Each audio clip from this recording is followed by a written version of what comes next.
Good morning, good afternoon, good evening, everybody, uh, wherever you might be in the planet. Thank you for taking the time to join this webinar. Today, we'll be talking about the retail industry and how retail industry technology leaders, architects, CIOs, business leadership should look to architect and drive software-defined driven stores, which are basically a concept that we at Platform 9 have developed, working with several Fortune 500 retailers who we count as customers. So doing this webinar today is Peter Frey and myself. Peter, next slide. So just to, before we introduce ourselves, what we've laid out for an agenda is to basically quickly talk about some of the challenges in the retail industry from a business standpoint, as well as the aspirations that retailers have as they take on, as big box retailers or retailers in the specialty category or discount retailers have, or fashion retailers have, when they take on the likes of Amazon and other online e-commerce properties. And then we'll also talk about some of the core technology challenges that are involved from an infrastructure and cloud standpoint in making those come true. And one of the things we've done at Platform 9 is, thanks to the architecture that our co-founders developed for the product and the delivery model, we were able to use one single management plane to basically control applications, VMs, containers across thousands of edge locations. An edge location could be a retail store, or it could be a distribution center, or it could be a supply chain location, so on and so forth. So we'll go through that as a deep dive from a technology standpoint. And then we'll also talk about the best practices that you can adopt in making retail IT attain that software-driven, highly interactive experience that your consumers want it to be. And then towards the end, we'll take a few questions. And then we have other webinars coming up in this series, but thank you for taking the time today. I know it's hard with this pandemic going on. Hope everybody's safe. And then, so let's get started. So Peter, do you want to introduce yourselves first? Sure. Hi, everybody. My name is Peter Frey. I am the field CTO. I also lead our pre-sales and pro-sales teams here at Platform 9. I've been spending quite a bit of time talking to our retail edge customers and people in the space that are managing compute across diverse locations. And I think we've got a pretty interesting story for you guys today. Thanks, Peter. And I'm Vamsi. I'm the Chief Strategist at Platform 9. Been involved in the technology industry and open source for the better part of my 2 decades in the industry. And prior to coming to Platform 9, I was a CTO at FinTech in New York. And prior to that, I spent about 2 years and 2 years and change at Hortonworks as GM of their global banking division. And then prior to that, Chief Architect at Red Hat for financial services in the US Northeast. So again, we'll try to keep, as you can see from our backgrounds, we're more technical leaders, so we'll try to keep it more towards technology and stress on the business challenges first, and then do a deep dive into technology architectures. So from a business perspective, what are the key challenges that most of our retail industry customers are going through? Obviously, a lot of this is pre-COVID-19, but once things come back to normal, towards the middle or the end of summer, you'll start to see the foot traffic come back to the stores. And I think one of the consequences of having this population health scare is that it would force retailers to invest more in making their offerings compelling to customers who are trending to go to online channels.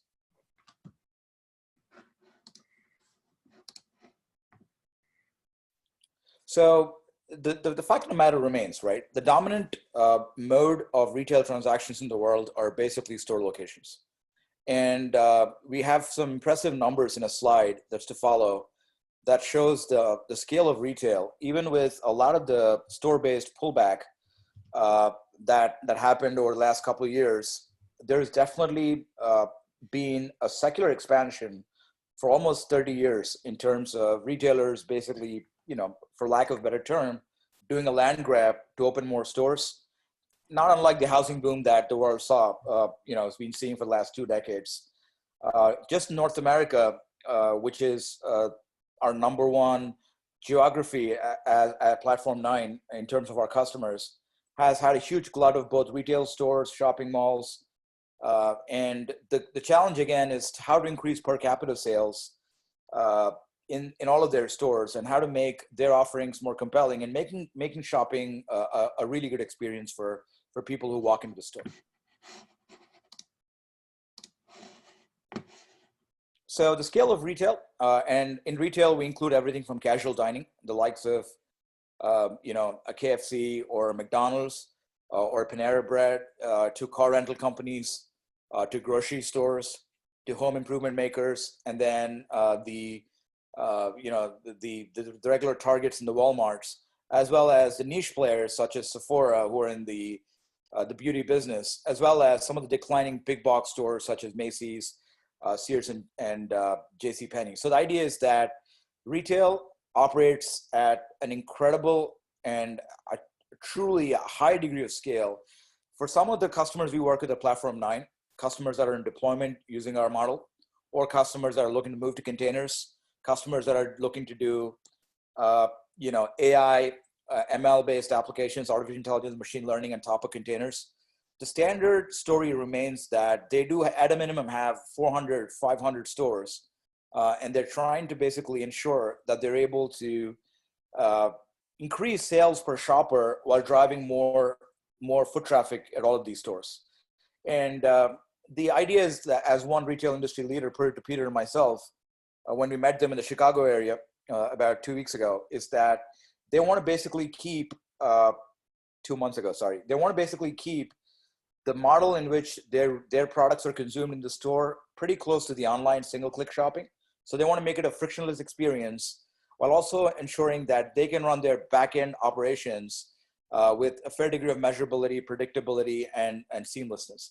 So that leads us to the next slide, where I'll talk about some of the core use cases we're seeing from a business standpoint. Vamsi, what kind of trends are you seeing as far as compute as it relates to all these different kinds of numbers of stores? No, great question, Peter. So one of the big trends, maybe there are 4 or 5 trends that we'll talk about towards the end of the presentation or the mid part. Number one is the need to automate application updates, infrastructure management across all of their store footprint. That's one trend. I think you'll agree with that. The second that I'm seeing a lot is as retailers start to adopt more DevOps, CI/CD pipelines in their application development, they want to be able to meet the model that an Amazon has or a Netflix has in terms of bringing newer products to market faster, newer features that people like, and more business intelligence to their internal marketing teams. The goal is to basically reflect changes made in the DevOps process or incremental functionality directly to store, right? So dealing with a lot of that. And, one of the things you're pretty deeply involved with, both in the OpenStack community, you and your team, as well as our customers, is in bare metal provisioning and management, right? So again, I think that the dominant trend is to make retail IT as well as retail store IT more public cloud-like, if you will. Would you agree with that? I do, and I see that trend pushing to the stores with more and more compute being leveraged in each of the store locations and bringing more and more services into that store as a requirement of how they're changing their business models. I agree. And I think one of the things we'll talk about in the next slide is what are some of the core business use cases that are going to be driving the need for such agile IT. Thank you. So when we look at the industry and we look at all the use cases that are going to be supported by having a very agile model of delivering applications, there's 3 buckets that we typically see a lot of our customers falling in. Again, there might be a few more of these, but the first thing, let me go to the center part, which is a new revenue creation model, right? Obviously, like banks are dealing with digitization, so have retailers. And a lot of the retail customers who are millennials are very open about sharing things like their brand preferences and experiences along with their social media pages or in the properties that they go to shopping with. So for instance, you go log on to Amazon. Amazon knows everything about the products you purchased, what similar people that fall in the same segment as you, based on income, age group, geographical location, and they're able to suggest these different products for you to consume, right, or to buy. So first and foremost, I think there's a treasure trove of untapped data, and data is collected and data needs to be monetized. And more of this is in a way that is going to scale up customer behaviors and meeting customer actions. At the same time, you want to be able to do things like customer 360, cross-sell, upsell, and do more location-based marketing.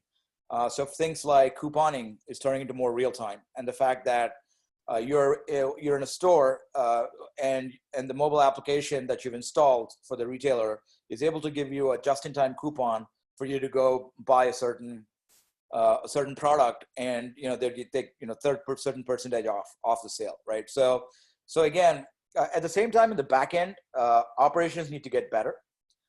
So what that means is that your IT needs to be best in class. So point of sale systems are improving, and more of these are being cloud-based as well. So digital projects need to be funded, and a lot of that needs to happen through cost takeout. I think one common theme that we'll walk away from this unfortunate public health situation with the COVID-19 is that funding for new projects would basically mean reducing existing IT cost. And that's an area we're laser focused on at Platform 9, as you'll see.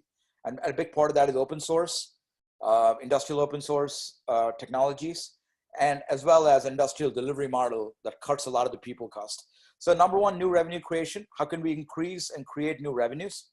At the same time, move to supporting capabilities that are more in the mode 2, which is revenue producing applications, but also supporting edge computing, right? A lot of retail is plain and simple edge computing, where frameworks such as AI-based models, predictive modeling, data-driven business needs to be supported. So again, we see that span essentially every kind of structured transaction that retailers do using sales data, store level transactions, customer purchasing history, supply chain data, advertising data, but also being able to merge that with the real-time data, such as location data is one, or purchase data is the other, or any economic data that you see in an area, which tells you that certain products are going to be in demand, or certain promotions are going to be better adopted. Again, the idea with a lot of the customer experience enhancement is to be able to do things in a scalable manner. That means a lot of remote management, and in a way that you can basically bring more compute to handle, as Peter mentioned, to basically handle business spikes. So the final thing, again, you want to do all of this while moving to being as close to Amazon or Netflix or Jet.com or whatever have you. Some of the larger retailers have this figured out, and they've invested billions of dollars in the last decade. But for some of the more legacy players out there, and those that basically use a very waterfall driven model, it's key for them to put in place more systems in the store that support things like faster time to market, as well as being able to extend existing platforms with new platforms. And Peter will talk about a lot of these as well. Sorry, Peter, go ahead. I just thought to jump in, and delivering new services to the stores to make their in-store shopping experience more unique, right? Think about things like digital mirrors, right? And your coupon example is really excellent because, that geofencing, knowing where you are and that you're in fact close to that store, you're driving by a retail store and you get a coupon, hey, you haven't bought XYZ product, you want to, stop in and buy some more toothpaste or something. And, those apps are becoming more and more complex. And a lot of that's being pushed, and those kind of tools are being pushed to the stores, right? And requiring more and more compute there. And I think some of the, being more efficient in managing your stores and being more efficient in, your traditional models, people are staffing IT staff around the country to manage this complete environment. And centralized management, I think, is going to become very key coming into the future. No, thank you, Peter. And that last point is something I stress on for enterprise architects is the centralized management. We've seen a lot of inefficiencies as we work through about 10 plus retailers, and I'm sure it's a very common uh, paradigm in the industry in that if you have n number of stores, you're basically, or locations, such as your distribution centers, your supply chain locations, you're seeing a number of control planes. That basically defeats the purpose of having a lean model to deploy on. So we'll get more deeper into the IT and into in how we reinvent the legacy IT approach in the next few slides. So what are some of the key industry technology challenges? Some of them we've already reiterated, but I'll just cover them as well quickly. So when we think about an efficient and a software-defined or software-driven store, like Peter likes to call it, what are some of the key KPIs, or what does the end game here look like? Number one, the time that's taken to deploy applications to each node. The node could be a server, could be a container, could be a virtual machine, whatever have you, a cloud device. But the idea is that you're able to basically deploy apps pretty quickly to potentially hundreds of thousands, even to millions of edge devices, and able to do that in a predictable, in a safe, and a manner that supports a business capability. Number two, support a large degree of scale. So if you have millions of edge devices or hundreds of thousands of servers, how are you able to support that degree of scale without bringing your main management plane down or causing suboptimal performance? The third is really flexibility of tenancy. I mean, we recognize that it's not all about just the end customers that walk into a store, but also about the internal IT users, as well as different constituencies in the corporation. Things like people like BI users, things like your marketing personnel, et cetera. Can the model or the cloud architecture accommodate multiple tenants and have a dedicated management plane? But each of these customers share, your different, the overall computing capacity and as well as the overall access to the management plane be time sliced or sliced in such a way it supports multiple tenants, and yet the system remains very efficient and does not show any degradation in performance. So again, can't emphasize how important the flexibility of tenancy model is, because what that means is you can take one management plane and slice it into 300 different, what we like to call DUs or domain units. But the idea is that can each store be its own DU? Or would you want one main DU and all of them be children under that, right? Whatever is right. Or do you want more regional model? The architecture you pick or your design should basically accommodate that degree of multi-tenancy. And then we'll talk about VM multi-tenancy, container multi-tenancy as we go along. Again, when we talk about containers, that's where the industry is moving to, right? So basically, the goal should be to support scale and support a more efficient use of hardware. So some of the challenges that we've seen with retail store operations would be, number one, onboarding a new store. Can we do that in less than 2 weeks? And onboarding a new store, we've done at Platform 9, we've moved that model to a few hours, if even. We could actually do that in order of 10 or 20 minutes, onboarding a new store. We'll talk about what that approach to the architecture is. We'll also talk about how you can't throw bodies at the problem, and that the way to bring about a high degree of efficiency and low cost to the overall process is to basically be able to move to a very lean server to store ratio, right? And as well as admin to store ratio. And then finally, troubleshooting and repair, doing as much as you can remotely and not requiring specialized IT people to having to travel out to a store to install equipment or to monitor apps or to do whatever they have to do. And finally, rolling out upgrades, right? I mean, the technology exists in Platform 9 to be able to do that in a matter of minutes or hours. But again, we have to couple that with change management processes. Typical challenge now is 18 months in the industry, unacceptable from what we see it. And Peter's going to talk about some very specific approaches to making all of these better. But Peter, any comments on this slide that you see in your daily work with your customers in the retail industry? Yeah, I think that 18-month, it seems like a big number, but if when I'm starting to talk to some of our customers, and one of them has 15,000 North American locations, they have, challenges when deploying and updating apps in those locations today, right? And for them to roll out new business services or new, applications to those different locations, it literally does take them 18 months and sometimes even more, especially when we start talking at that scale. It's a very big challenge for them. And what they're doing is they're trying to start to look at better ways of doing that, right? They want to be able to roll out things, in 0 to 3 months across their entire estate. And how can they accomplish that?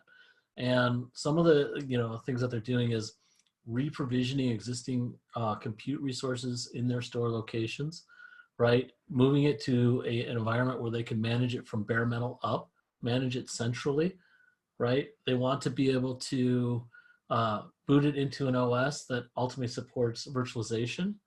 And Kubernetes is becoming a big item for them, right? So a lot of their apps that are going into their stores are being rewritten by their providers to be running Docker containers inside of Kubernetes. So now they need to be able to support Kubernetes at the store locations as well. Things of like CCTV and video and how we're going to store that and all that kind of stuff. And that's all rolling out into these stores. And that 18 months is a real number from one of our customers. No, thank you, Peter. That's a pretty valid point. And one of the things that we're pretty used to when we work with customers is what some of the significant operational challenges that are causing a lot of headaches, lost revenue, and inefficient budgets, and constrained business capabilities, right? And I'll talk through this slide quickly, and then that'll be a right segue for Peter to talk about the business approach or the technology approach to basically making all of these challenges essentially go away or to mitigate them to a great extent. Obviously, number one, compute constrained environments are something we all deal with. If you walk into a fast food or a casual dining chain, they don't have a lot of space there to put up servers, right?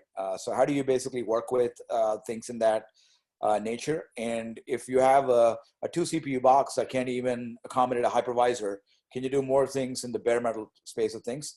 Number two, we spoke about the fact that you can't ship IT people or skilled admins to each store.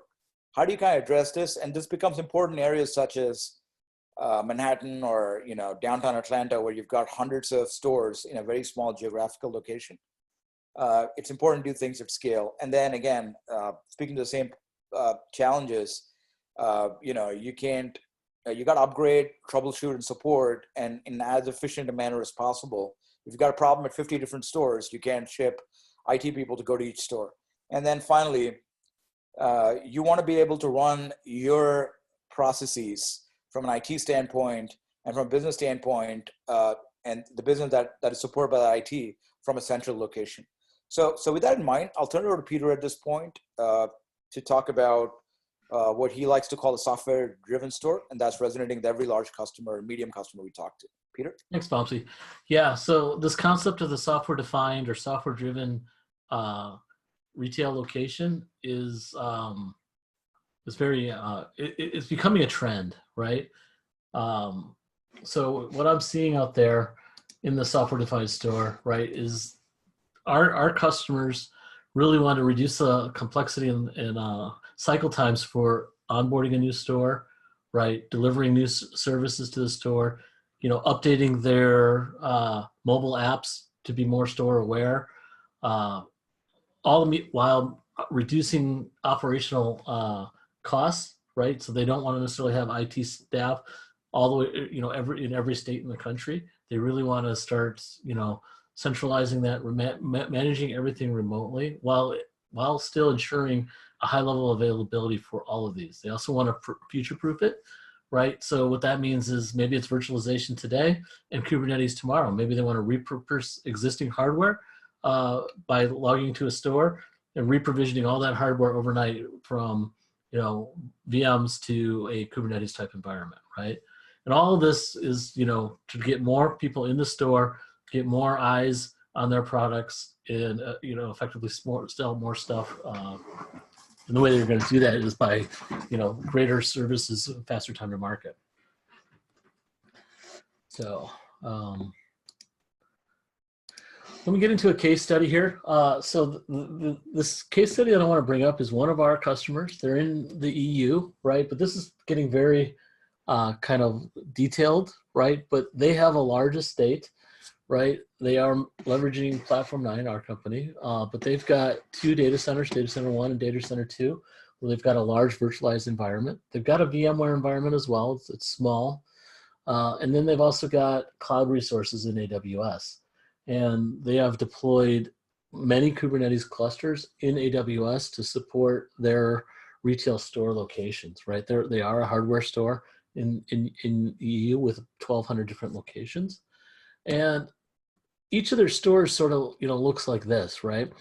They've got a router, maybe it's a Meraki type device. It's got, you know, different networking policies set up. They have 5 or 6 or 7 different VLANs in every store. You know, so they have the CCTV devices. They've got the point of sale network. They've got the IoT network. They've got, you know, customer access to, you know, to the hotspot to be able to get out to the internet while in the store. And then they've got a small server. In most cases, the size has changed in this for the particular company. It's now 64 gig of RAM and 8 cores. But the idea here is that that server runs every store application inside the store. If the internet connection goes down, that server is capable of running all transactions and you know, running with things and keeping the store alive while that's gone. But more importantly, that server, if it dies, they go get another one off the shelf. They plug it back into the switch, red port into the red port, and power it on. It doesn't take any technical staff, and you know, they just make sure all they have to do is power it on. And then what it does is it's going to self-bootstrap itself into an OS, ultimately into, in this case, running Kubernetes, and then it contacts home, right, back to, in this case, it's AWS Kubernetes cluster, and it says, hey, give me the latest and greatest of all store applications, and it reprovisions it. Okay, and then that all the apps get automatically deployed, and in less than 30 minutes, they've got the store back online. The beauty of this software-defined store, though, really is that they can run on that small server and keep everything running locally. If the small server is down, everything can fail back to Kubernetes clusters running in their AWS environment. So they've kind of got the best of both worlds. And Kubernetes is really allowing them to deploy new applications very rapidly into their stores. One of our customers, specifically with the video, you know, they moved that application so that they can record 1 terabyte of video on a rotating type basis. So that's pretty cool. And what this little server looks like, if I start getting into the detail of that, is simplified deployment, literally plug it in, no IT staff. Centralized management, I manage it from a UI sitting back at my corporate data center. If I need to push new applications to it, I leverage my CI/CD pipeline, and I can push new applications directly to that. It's got detailed logging built into it, so if applications are failing, we can collect those and then review what's happening inside the store if we need to. We have the capabilities of running functions as a service inside of that environment. That was an early path for them. I'm not sure they're going to go down that anymore, but you know, something they explored. It's monitored. It's available 24/7, 365. It's got a SLA attached with it. We can do Kubernetes upgrades for them overnight in zero touch in-place upgrades without downtime to their apps, right? And they also have Calico for, you know, generating network policies across all of these, all kind of sitting behind a Platform 9 managed service that manages the deployment, monitoring, diagnostics, and trouble in, you know, if anything happens inside that environment, alerts and alarms get generated to Platform 9. And then once that's done, we can help troubleshoot those environments and bring them back online very quickly, as well as a versioning as a service. So with that said, that's kind of a use case of one of our customers, but it is a trend. I am seeing it sort of across the board with lots of our other retail customers, right? And so we have 7 best practices out there of things to keep in mind for when you're kind of considering these projects, right? So the first thing is use commodity servers. So in the case of that small server that I was telling you about for that customer in Europe, they're looking at Intel NUC type servers. Nothing, high end. No, just very readily available servers. We're able to boot those. We can manage them from a bare metal, right? So these particular servers had iLO ports on them, and we can then boot them into a OS, and then we can automate the bootstrap into the Kubernetes cluster or virtualization, right? This makes it very easy to manage from one location, right? And then, it's also supporting open source frameworks such as OpenStack or Kubernetes in each of these locations across, the globe. So I sort of talked about this a little bit, right? Managing from the bare metal all the way into virtualization and to infrastructure, right? This way, it allows you to run all kinds of applications in your compute in each of these retail locations, right? So you can run the monolith or the micro monolith or container-based applications all in a simple, single server or dual server setup that are running in each of your stores. That allows you to really start leveraging that compute in those stores to its max capability. Hey, Peter. Yeah. Just add a sentence here. Please. So this is a key point, right? And this is something I feel that doesn't get stressed enough. The idea is that the cloud control plane or the management plane shouldn't dictate having the footprint for the app, right? The footprint of the app or what's contained in the app, as Peter said, whether that's a monolithically built 3-tier web application or just a microservice deployed in a container, and with several dependencies, so on and so forth, should be something that the cloud infrastructure should be able to tolerate, and also tolerate from a vendor diversity standpoint, right? It's not enough for us to make claims from an architectural standpoint without looking at the landscape of deployed products. So what do I mean? What do we mean when we break this into the specifics? It means that if you are investing in, as Peter said, in handheld computing devices with a few Intel NUCs, and they're running a bare metal OS, and the workload itself is a container that goes on top of that, or you got your traditional VMware or your OpenStack that's running in VMs, or could be Kubernetes running on either VMs or bare metal. You should be able to support all of those within one UI, and they should all be first-class citizens of the overall IT platform. And to the second point, it is that you're going to live in this hybrid reality for a long time, right? You're going to have existing monolithic apps that serve a community of users, that they've got separate development teams that are developing multiple components, libraries, or layers in that app, or you've got containerized apps which are developed more in that DevOps model as well. You should be able to manage all of those workloads from one location. So again, one of the things we're working on is to instrument such capabilities, support for all these diverse types of workloads, from not just one cloud management control plane that can handle latency, jitter, and all the things we run into when you have far-flung stores, but also things like Istio and all of those that Peter and I do a lot of time blogging on. So yeah, so Peter, back to you. Yeah, so the third point, as Vamsi just mentioned, is let's manage everything centrally. I think that's a big trend in the retail community, and they don't want to have resources spread across the country. They don't want windshield time for their engineers, right? They want to be able to manage everything from that central data center, right? For all of the edge locations, right? And they need this to be able to scale, right? We're, with one of our customers, they have 15,000 North American locations. That's huge, right? So how do you do that? How do you architect it so you can do rolling updates to your apps across these environment? how do the developers access these environments, right? Do you have a self-service offering that allows them to create a VM inside these remote locations? You know, that sort of stuff. So it's very, very key that everybody does everything remotely.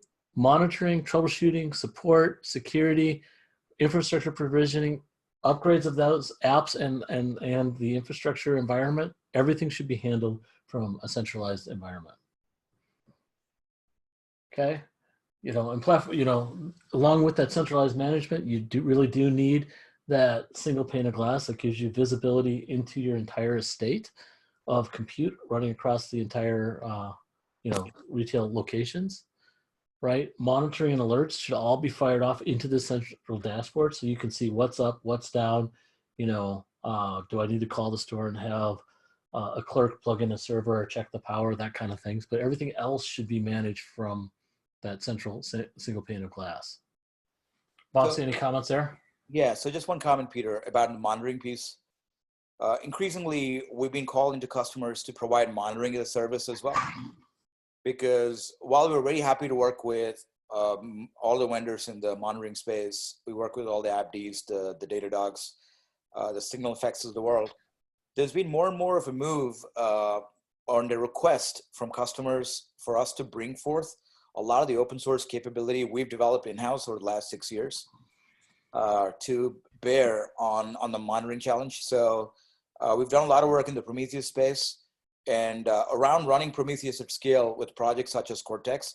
But the idea is that when you want to do all of these things that are laid out in this slide, but without blowing up your cost, right? None of us at this point have unlimited budgets. You want to be able to provide shared visibility. You want to provide centralized monitoring alerts. And you want the system to be able to help the operations person or the SREs triage and figure out where the bottlenecks in the app are that are causing, you know, transaction failures or, you know, delayed purchases or whatever have you that impact the bottom line. But at the same time, you want to be able to do that using a very lean admin to store ratio, right? And can't emphasize this enough as well. And I have a couple of points to add when we get to the slide that talks about automating as much as you can. But we have, Peter and I have seen, and our teams have seen some pretty bad practices out there in the sense that you got 10 servers, you've got one admin. I've even seen that number. And that I think is, all people are doing is taking their technical debt in the legacy store system and kind of making it, transferring that directly into containers. So again, yeah, to that point, right? How do you eliminate silos and standardize operations? Peter? This is a key point too, right? Standardized operations. To me, I start thinking about, I want to deploy a store from the network to the infrastructure to the virtualization or containerization layer to the applications that get in there. And I want to do it all with zero human touch. I actually have been working with one of our customers to build a build pipeline that kicks off and deploys and configures the network from a network layer once the connectivity is connected to a Meraki device. It then creates the VLANs and all the configs necessary for that from a networking perspective. Then it deploys, and this is all with zero touch. You kick off the one pipeline, it goes into the next pipeline, right? This pipeline then deploys all the OS and the virtualization layer, and then it deploys their standardized apps on top of that environment. It's using APIs and API gateways and things along those lines. So it's leveraging all kinds of things for templates, standardized storage configs, things along those lines to get it all up and running. And all of their artifacts for every store location is stored in a GitHub repository. So, Bumps, do you want to touch on this one? No, it's a great point, Peter. So one of the things that obviously SDN and ensuring that your app toolchains can leverage or your SDN can support an agile app toolchain is key. And as Peter pointed out, the nirvana or where you want to go is basically turning your store systems into a software-defined data center, right? A virtual data center, but truly one logical data center, though they might span hundreds of different geographical locations and zip codes. So the idea with the SDN piece, and we've done a lot of work here at Platform 9, both in the OVS space and OVS community with OpenStack, as well as with projects such as Calico and other open source offerings in the open source space with Kubernetes. But the idea that remains this, right? Developers should basically be able to create an application that's either a microservices based app or even your traditional 3-tier app, and basically define that to the infrastructure. Tell the infrastructure that this is what the app needs, and have the infrastructure go using a blueprint or a template, be able to provision that in real time. And what that saves you really is that where in the past you had a lot of manual work that went into defining things like firewalls, clusters of compute, backend databases, and complex interconnects across all of these, all of that kind of moves to a point where it's all software defined and happens just in time. So some of our reference customers, and again, happy to share this data offline, basically provision up to 70 to 100 apps just using projects such as OpenStack Heat or OpenStack Murano, just using, and even under VMware, and then to containers, just using that descriptive model of deploying apps. And that calls for agility of storage at network, at the compute tiers, all three of them. And then final thing about GitOps too, right? Though we didn't focus on the developer workflow here, one of the things Peter and I worked on for a customer in the Denver area is basically ensuring that the end-to-end development chain, right from the time that the developer does a push to the Git repo to the time that, you know, all of the CI, the local test, unit test, the integration test, the smoke tests are done, to the time the app's deployed, and, you know, there's some traffic shaping going on using Istio. All of that is done using an open pipeline, right? So that's another capability that industry architects need to consider and look at. Peter? Great, thanks, Vamsi. So everybody that we talk to, almost there is not a single enterprise out there that we're talking to that is not looking at Kubernetes, having enterprise architects look at Kubernetes, having DevOps, dev teams starting to pull Kubernetes into their organizations. And I believe that this is really taking, this, it's just swarming, and it's going to get more and more popular as time goes on, right? It allows you for, running containerized applications. You can run more on the same hardware because you don't have the overhead of different operating systems being replicated, right? Portability of applications to run in any location. And we see everybody going down this path. And I believe that, in 3 to 5 years, every application that we see being pushed to stores will be modernized, or at least in the path of being modernized to run inside of Kubernetes as we move forward. Vamsi, any thoughts there? No, Peter, great point. So one of the slides we debated whether to keep it or not in the deck, again, probably preaching to the choir here, but the idea is that how can you basically arrive at the best operating system for a retailer applications, and that's Kubernetes, right? Because of several factors, right? Number one, as Peter mentioned, the framework itself includes a lot of the things that people have had to develop or custom code in terms of how it does centralized configuration. Also the fact that when we talk about Platform 9, we made a very strategic decision not to provide a framework that will lock our customers into our implementation, our wrapper on top of Kubernetes, or our specialized API. So being able to take that open source technology and deploy it across multiple clouds, right? That's another big one. And then the fact that it has HA built in is a key point, but also things around the ability to support an immutable infrastructure is key. And then as the slide points out, how do you ensure service reliability and service discovery, easy service discovery? And that's, I think, Kubernetes ticks a lot of those boxes. Peter? Yep. It gives you that built-in HA inside of the stores. I switched to the slide because you mentioned HA, Vamsi, so I thought I'd just jump to it. Okay. It gives you reliable operations across all of your edge locations. And, I think this is the path of the future. Vamsi, you want to talk about the jitter and latency conversation. Sure. So one of the key points is this is again common to retail as well as telco, as well as oil and gas and manufacturing, right? Any industry which has got the business need to basically have a resource constrained remote locations be managed by a central or a central management plane has these challenges.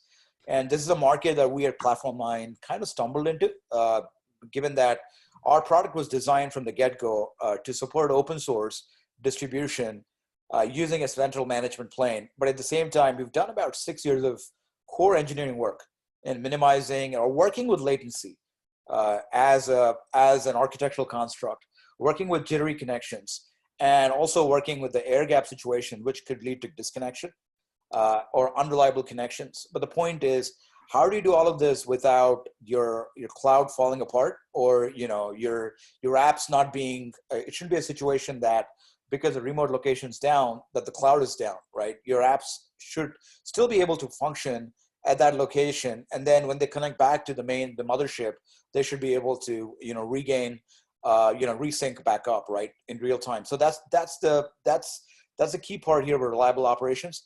And then again, one of the things that Peter does a great job of talking about is the managed service experience when you do all of this, so that your OPEX is not dramatically or even otherwise increased. Peter? Yeah, Vamsi, I'd add to that, like one of our big customers in North America with the 15,000 store locations, right?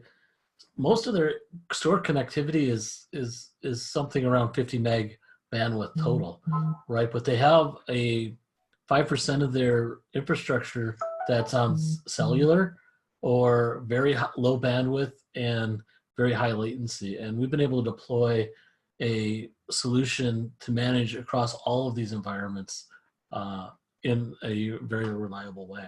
So it's pretty exciting. Yeah, great point. So let me go through our conclusions, right, in quick order as we head towards the end of the webinar, and then I'll ask Peter for his comments at the end as well. But as you could see from a lot of the material that we've covered today, the challenge of arriving at a software-driven store, right, even post this pandemic, where we're probably going to see some degree of retail pullback that we already are seeing out there. But again, there might be a new retailer spawning out of all of this, right? We all hear about Amazon Go, where they're basically cashierless supermarkets, so to speak. And a lot of the operations there in terms of the checkout, in terms of billing, are all going to be done by AI and by smart systems. All of that is going to involve really complex infrastructure challenges. If you arrive at one of the main reasons why someone like me likes to use Uber is because I don't have to deal with billing every time I exit the ride. If that happens in retail, then you're probably looking at legacy retailer apocalypse as well. So again, there is a need for retailers to kind of move to this web scale model, and that would be the software-defined store, the way we see it. But that would also bring up very complex infrastructure challenges that are got to be tackled and overcome. The second thing is, Peter walked through the architecture of the SaaS delivered management plane and the software-driven store in that sense. And we also touched upon VMs and containers and Kubernetes and a mix of those technologies. One thing I would highly recommend our listeners who are basically in the space of architecting, designing massively scalable systems is to consider and to drive proof of concepts that use the SaaS delivered management plane. There's no business differentiation in being able to provision VMs or Kubernetes or whatever have you in that scale, right? The differentiation is in the app itself. And being able to spin up workloads, being able to spin up, deploy apps is all table stakes. And the other key thing is the cost. Right now, we're all hurting in terms of the economic hit that we're under. A lot of the cost is going to be reduced by a few prongs, right? Number one, automation. That replaces a lot of the human cost in terms of engineers going out, provisioning boxes, or even the SRE cost in terms of running these systems from a day one, day two, and a day 2+ perspective. And then being able to arrive at the best fit architecture, but one architecture that supports virtually every operating system out there, every popular hardware chipset out there, OEM out there, but also can work with containers, right? You want, and then, but again, not lead to lock-in across all of these different tiers to keep your application divorced from any lock-in constraints by using as much pure open source as possible.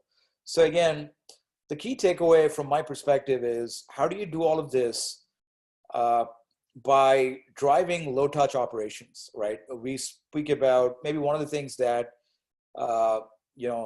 Peter can talk about is day one, day two plus operations, but the idea that throughout the life cycle of applications, and these life cycle can span years, is to basically have a low touch way to do this. And again, one thing I'd recommend just from my pedigree and Peter's is open source.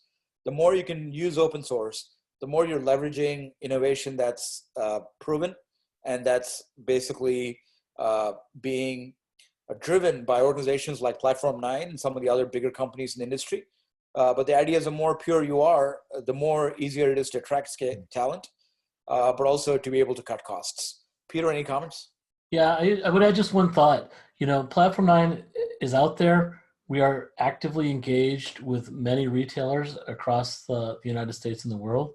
And we've proved this and done this repeatedly, right? We know how to work with your store infrastructure to get the most out of it. And I'd encourage anybody to reach out to us and ask questions if you're interested in learning more. So thanks, Peter, for that. And let me just quickly see if there are any questions that have been written out in the chat window. There is one question, Peter, so far. So I'll just punt it over to you. How does the Platform 9 architecture work, and how does it look like in production in terms of achieving this one central management plane across, as you say, hundreds of edge locations? Yeah, at a very high level, the Platform 9 architecture, is a software as a service, right? We offer both virtualization and Kubernetes as part of these, and it is, so we centralize management. We take the control planes and manage it for you. We give you access to your own dedicated environment, and then from there, we deploy agents out to your hardware environment that then can deploy or customize your infrastructure or your compute into the various different, whether it's a virtualized environment or a Kubernetes environment by applying specific roles. And we do that with a centralized user interface with detailed role-based access controls. And we have details around multiple different regions. So if you have different states or locations or different things like that, we can support all of that. We can manage resources in cloud resources as well as your store and your on-premise data centers as well. So it gives you that single pane of glass to kind of look at everything.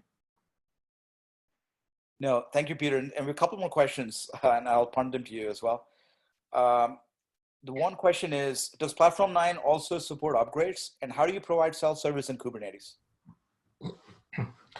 Platform 9 does support upgrades. So we do have zero-touch upgrade options for either the virtualization or the Kubernetes offerings, right? In fact, I think we've got the best upgrade in the industry for Kubernetes. So when it's time and Kubernetes rolls out a new version and your developers are saying it's time to upgrade our Kubernetes environment to support new features, you simply log into the Platform 9 interface and select the Kubernetes cluster that you'd like to upgrade, and then Platform 9 takes over from there. And the best thing about Platform 9 and that upgrade is that we guarantee the upgrade to work. We test it very, very thoroughly and, process through that upgrade, and we know that it's going to work. Vamsi, it looks like there's another question in the Q&A now. Yes, the final question, Peter, is do you modify Kubernetes? No, we don't. We deliver pure play upstream Kubernetes straight from the GitHub repo offered as that SaaS managed service. Got it. And there's one more question here. While most of this architecture component can be managed centrally, is there an impact to technology skills at the store level, back office employees / administrators? So I think what it does is it helps reduce the very technical skill set that you might need to have at each store. And then what it does is it uh, allows you to centralize management. I still think that you're going to require IT administrators and people to do it, but you can do it from a centralized location. Bob, do you have any thoughts on that one? Yeah, just to add to that, one common thing we see with a lot of customers is that, as Peter mentioned, the technology skills are not needed at the store, really. That's the mecca, right? It's the nirvana. That's where we're driving to. The sense is that, as you could see from some of the customers we work with, all that their store personnel need to do when they install new equipment, or as Peter said, they swap out servers that are malfunctioning, is just being able to rack and stack, as simple as that is in a small chassis. And from that point on, we take over in terms of the agent discovering the management plane and the server getting installed and things of that nature. But what we really try to do is to basically automate that entire process. So the technology, the core people you have can basically be focus on working with, the consumers of this cloud, be they CI/CD, developers that work on their pipelines, or business people, whoever have you, or different IT teams, and then bring them onto the platform. So I think we're up on time here. There's no additional questions. So again, thank you for taking the time to join the webinar today. We'll make the recording and the slides available for download at our site in Platform 9. And we'll also send out follow-up emails to all the attendees. With that in mind, thank you so much for your time. And as you might know, we're doing a series of webinars. Hoping to see you on one of the next ones. Peter, any final closing comments? Nope. Thanks, everybody. Looking forward to the next one. Great. Thanks, everybody. Bye now.